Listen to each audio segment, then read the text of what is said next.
Fala galera, Rafael Siri por aqui, tudo bem? Esse aqui é o Extracampo. Se você não conhece ainda esse programa que nós temos aqui, como o próprio nome já diz, Extracampo, ou seja, a gente traz alguns temas, fala fora das quatro linhas, aborda marketing, política, gestão e também contratações de jogadores, por que não? E estou aqui para falar hoje sobre essa saída do Marcelo lá do Real Madrid. Que lição a gente pode tirar disso? O Real Madrid é um dos um dos gigantes do futebol mundial. E Marcelo esteve por lá por 15 anos, jogador de 34 anos, e hoje não conta mais, o Real Madrid não conta mais com ele.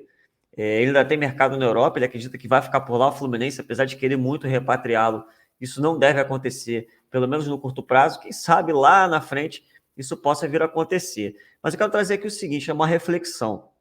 O Fluminense é um time que ele conta com muitos jogadores veteranos, isso há muito tempo. Isso não é algo apenas da gestão Mário Bittencourt, que está no Fluminense há 3 anos. Concluiu agora há 3 anos. Isso vem já de muitas gestões. Mas eu quero mostrar para vocês aqui o seguinte, olha, veja na sua tela. Esses são os títulos do Marcelo com a camisa do Real Madrid. Pelo menos 25 títulos oficiais. Entre eles, 4 títulos mundiais de clubes, Supercopas da UEFA, Liga dos Campeões, inúmeras, La Liga, Copa do Rei, Supercopa da Espanha, fora os títulos não oficiais, que eu não estou nem contando. Tem até aquele Teresa Herrera aí que o Fluminense também já venceu, não é um dia, lá atrás.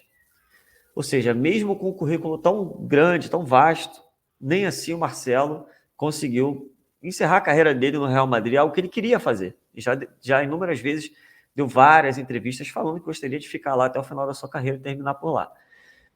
Dando um banho de água fria na torcida tricolor e também nas diretorias que por aqui passam e querem repatriá-lo.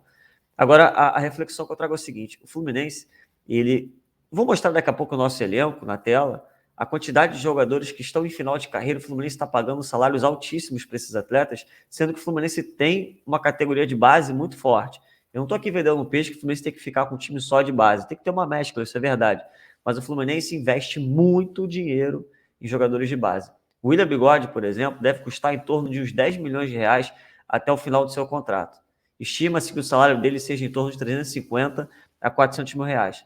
E é um jogador que nos 2 anos de contrato vai ter um investimento como esse. Na verdade, não vejo nem como investimento, essa é a opinião pessoal minha, mas um custo de quase 10 milhões de reais para um jogador veterano.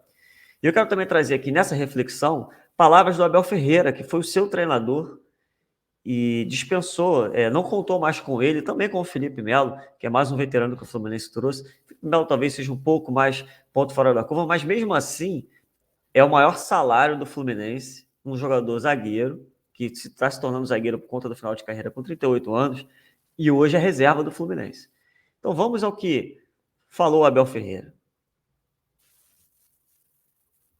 Agora, eu faço uma pergunta assim. Faço a pergunta aos clubes brasileiros.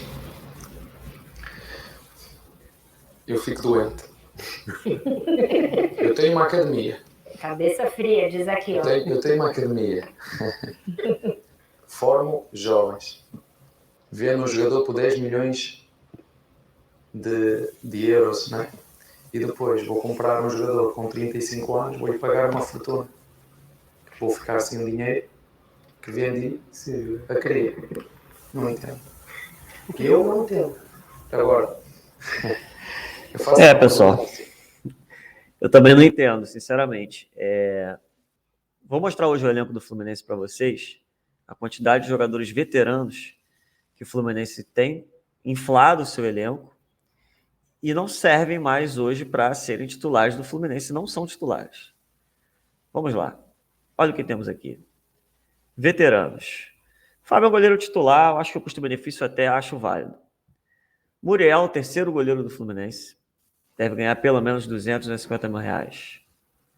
Vamos lá.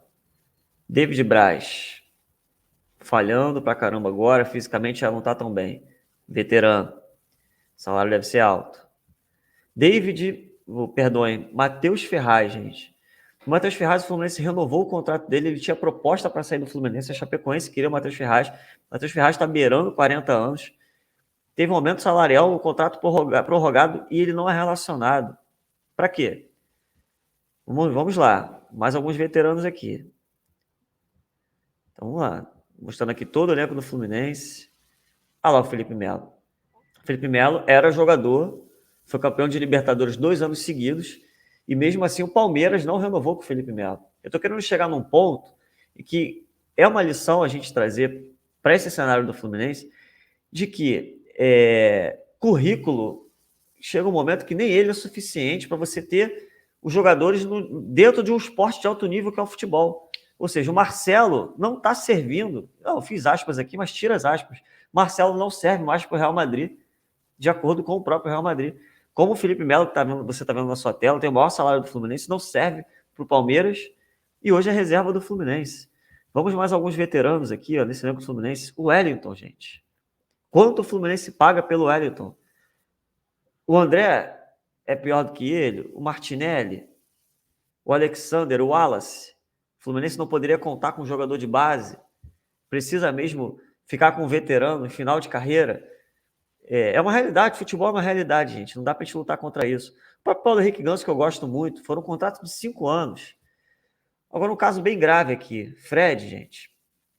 Eu entendo que o Fred poderia vir se aposentar no Fluminense, mas o Fred tem um salário muito alto e não joga, gente.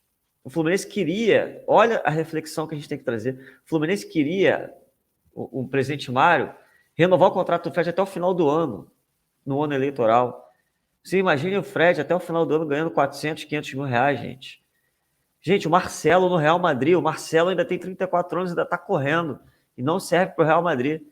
E o Fluminense querendo estender contratos de jogadores que já estão no final da carreira.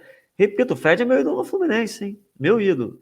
Agora, para mim, o pior custo-benefício de todos é esse aqui, gente. O William. Os últimos jogos dele no Palmeiras, que você ouviu agora o Abel Ferreira falando, ele não foi utilizado. E o Fluminense está com esse jogador atrapalhando.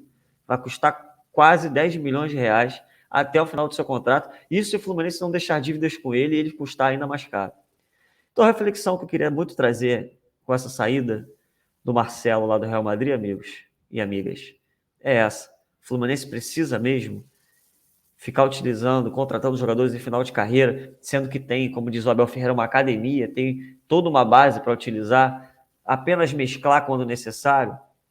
Qual o custo-benefício disso? Quem ganha com isso? Fica a reflexão. Saudações tricolores.